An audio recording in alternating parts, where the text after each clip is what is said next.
Ugotovili smo, da ni veliko pasjih hotelov, kjer bi lahko pustili svojega kosmatinca med dopustovanjem. Zato si poglejmo, kako je, če psa vzamete s seboj na dopust. Je najprej treba zagotoviti primerno mesto v avtomobilu, kar pomeni, to je ali ta transportni boks, ki je posebej za avtomobile, ali je to poseben pas, s katerim se priveže psa praviloma na zadnji sedež. Priporočamo bolj bokse zadaj, ker so vseeno bolj stabilni in bolj varni, če bi se bog ne daj kaj zgodilo. Treba je zagotoviti dovolj postajanj. Naj bo to tako za ljudi, se priporoča vsake 2 uri, naj se takrat tudi poskrbi za žival. S seboj je treba pač imeti zadostno količino vode, tudi zadostno količino hrane, seveda hrane, na katero je navajen. Treba je zagotoviti si tudi neko prvo pomoč za pse. Tu se že dobijo določeni izdelani kompletki, kjer so pač te osnovni povoji in podobno. Pa ena taka osnovni komplet zdravil je tudi dobro imeti zraven, to so take osnovne stvari. Mazila proti pikom, mogoče kakšna posebna zdravila, če ima kakšne posebne težave. To se dobro posvetovati z veterinarjem. Na avionu recimo morajo biti transportni kovčki, to je obveza. Brez tega ne morete na avion.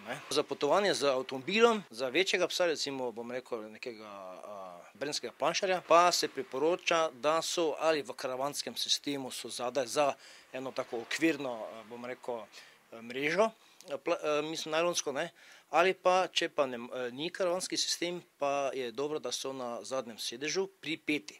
Pripeti so pa z varnostnim pasom, takšnim, ko ga pri nas tudi sami uporabljamo. Ampak to je poseben varnostni pasek, ki se zatakne za ovratnico in pa za tisti varnostni zatič na sedežu avtomobila.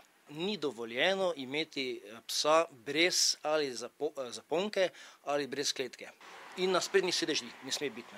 S psom nikoli na predolgo pot. Praviloma se tu, bom rekel, ti lastniki že po neki zdravi pameti odločajo. To se pravi, ne vzamejo psa na pot, ki bo trajala, 3 dni z avtom ali pa kaj podobnega. Tako da to v glavnem gre za krajše lokacije razdalje, se pravi nekje tam do 10 ur praviloma. Kako pogosti pa naj bodo postanki? Če se ustavimo na nekem postajališču, pa gremo ven, na kako osvežitev, ne puščati psa ta čas v avto, zato ker dejansko on tu je tudi potrebno osvežitve in še prehitro pride do težav.